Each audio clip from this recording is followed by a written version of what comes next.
Hello, welcome to the completely educational series. आज हम class 6 के अ पैक्ट विद सन किताब के दूसरे चैप्टर ऑफ फ्रेंडली मॉन्गूज के बारे में पढ़ेंगे। आगे चलने से पहले आपसे अनुरोध है कि यदि आपने कम्प्लीटली एजुकेशनल सीरीज चैनल को सब्सक्राइब नहीं किया है तो प्लीज़ इसे अभी सब्सक्राइब करें, जिससे कि आपको भविष्य में आने वाली सभी वीडियोस की सूचना प्राप्त हो सके। Chapter 2 a friendly mongoose. Friendly means kind and pleasant और इन हिंदी मित्रतापूर्ण एंड मॉन्गूज का मतलब होता है नेवला, जो कि एक प्रकार का जानवर है। आइए लाइन बाय लाइन हम इस चैप्टर को इसके सभी वर्ड्स एंड देयर मीनिंग के साथ पढ़ते हैं। Once a farmer and his wife lived in a village with their small son. Once का मतलब होता है एक समय की बात है। एक बार एक किसान और उसकी पत्नी अपने छोटे बेटे के साथ एक गांव में रहते थे। They loved him very much. वे उससे बहुत प्यार करते थे। We must have a pet, the farmer said to his wife one day. Pet का मतलब होता है पालतू जानवर। किसान ने एक दिन अपनी पत्नी से कहा, हमारे पास एक पालतू जानवर होना चाहिए। When our son grows up, he will need a companion. Grow up मतलब बड़ा हो जाना। Companion means साथी और मित्र। जब हमारा बेटा बड़ा होगा तो उसे एक साथी की जरूरत होगी। This pet will be our son's companion. यह पालतू जानवर हमारे बेटे का साथी होगा। His wife liked the idea. Like मतलब पसंद करना। Idea मतलब विचार। उनकी पत्नी को यह विचार पसंद आया। One evening, the farmer brought with him a tiny mongoose. Brought मतलब लाना, जो कि bring से बना है। Tiny means छोटा। एक शाम किसान अपने साथ एक छोटा नेवला लाया। It's a baby mongoose, said his wife, but will soon be fully grown. Fully grown मतलब बड़ा हो जाना। यह नेवले का बच्चा है, उसकी पत्नी ने कहा, लेकिन जल्द ही यह पूरी तरह से बड़ा हो जाएगा। He will be a friend to our son. वह हमारे बेटे का दोस्त बनेगा। Both the baby and the mongoose grew. Grew बना है grow से, इसका मतलब होता है बड़ा हो जाना। बच्चा और नेवला दोनों बड़े हो गए। In 5 or 6 months the mongoose had grown to its full size. 5 या 6 महीनों में नेवला अपने पूरे आकार में बड़ा हो गया था। A lovely animal with two shining black eyes and a bushy tail.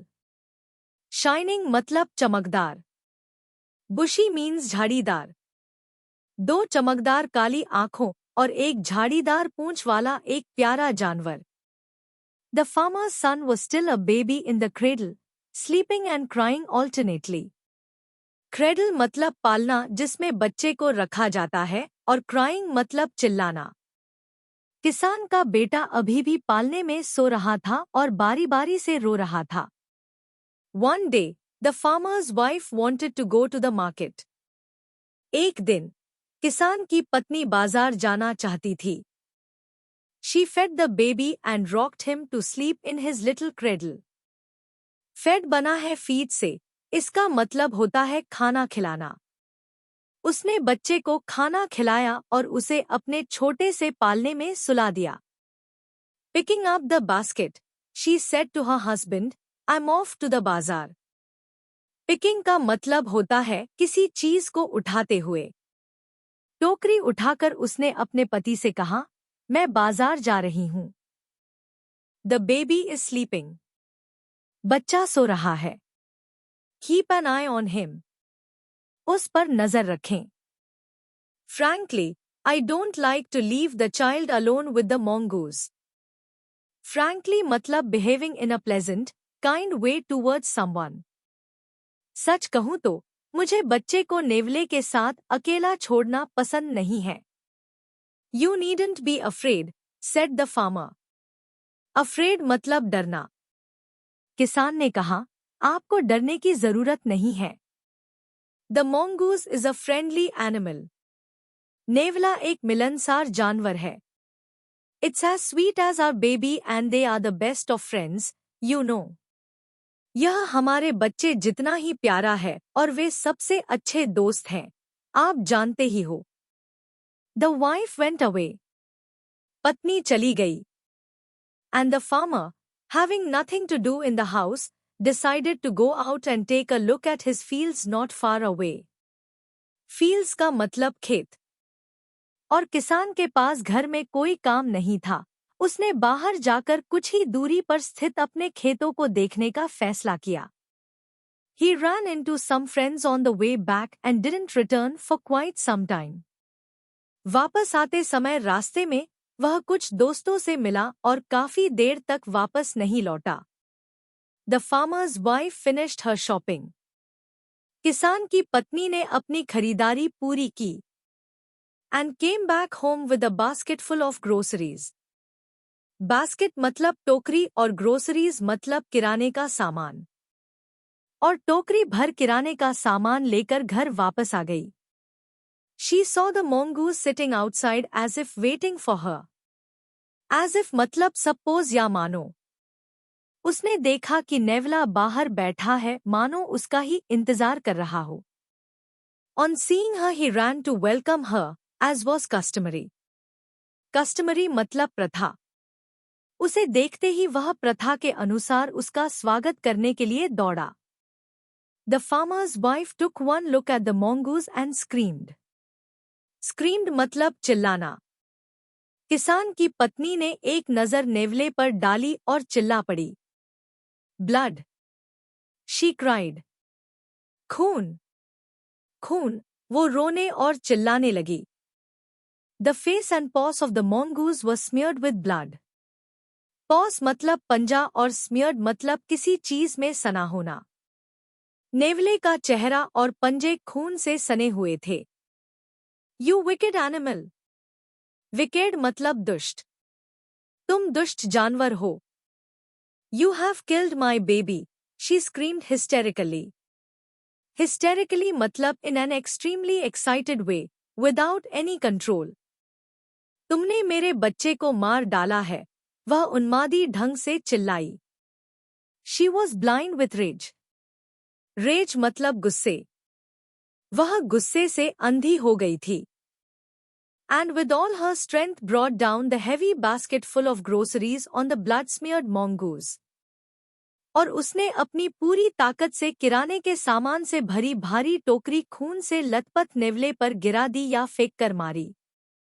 And ran inside to the child's cradle. और अंदर बच्चे के पालने के पास भागी. The baby was fast asleep. Fast asleep मतलब गहरी नींद में होना. बच्चा गहरी नींद में सो रहा था. But on the floor lay a black snake torn and bleeding. Floor मतलब फर्श और टॉन मतलब फटा होना और ब्लीडिंग मतलब खून का बहना.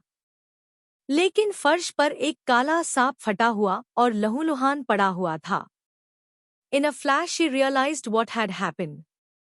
In a flash मतलब एक झटके में. एक झटके में उसे एहसास हुआ कि क्या हुआ था. She ran out looking for the mongoose. वह नेवले की तलाश में बाहर भागी. Oh! You saved my child. Oh! आपने मेरे बच्चे को बचा लिया. You killed the snake. तुमने सांप को मार डाला. What have I done? ये मैंने क्या किया? She cried touching the mongoose, who lay dead and still, unaware of her sobbing. Sobbing मतलब सिसकिया. अपनी सिसकियों से अनजान वह नेवले को छूकर रोई, जो मरा पड़ा था. The farmer's wife, who had acted hastily and rashly, stared long at the dead mongoose. Hastily and rashly मतलब जल्दबाजी और उतावलेपन और stare मतलब देखना या घूरना. किसान की पत्नी, जिसने जल्दबाजी और उतावलेपन से काम लिया था, मृत नेवले को देर तक देखती रही. Then she heard the baby crying. Wiping her tears, she went in to feed him. Wipe मतलब पोंछना और tears मतलब आंसू. तभी उसने बच्चे के रोने की आवाज सुनी. वह अपने आंसू पोंछते हुए उसे खाना खिलाने अंदर चली गई।